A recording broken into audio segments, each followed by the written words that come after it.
Syria. CSO is working on Syria, and you don't see much about it in the newspapers. We don't talk a lot about what CSO is doing in Syria, but it's quite active, and I have decided to tell you what it's doing today, knowing there are cameras here, and knowing that we really have not said a lot about what we're doing. The truth is, the civil war in Syria is not just playing out on the ground, where the fighting is, and it's not just playing out in closed diplomatic meetings. The conflict in Syria is also playing out on the airwaves, online, on the radio, in the messaging and the narrative, in the refugee camps, and in countries outside Syria. There is kind of a propaganda war going on simultaneously. And actually, one of the things that public diplomacy and CSO figured out was that one of the most important conduits for information inside Syria and around Syria is radio.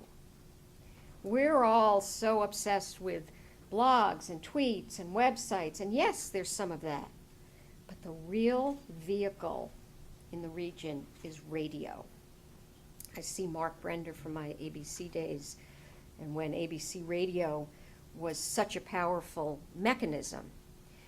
But CSO is identifying and training and providing equipment to independent radio producers so that they can offer some alternative programming and some practical news and information for citizens.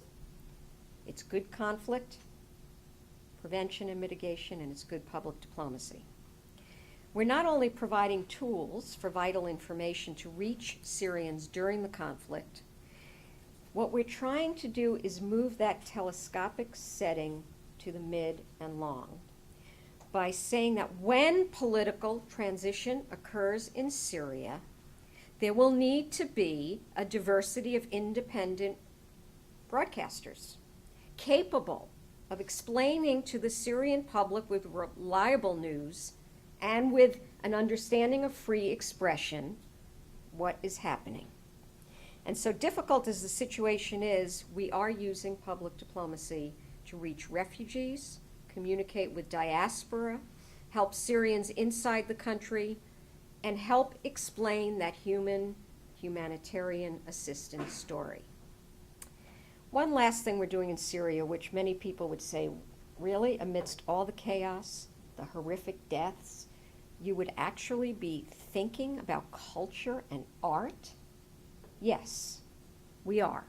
We are identifying heritage sites and artifacts of Syrian history that may be looted and trafficked out of the country.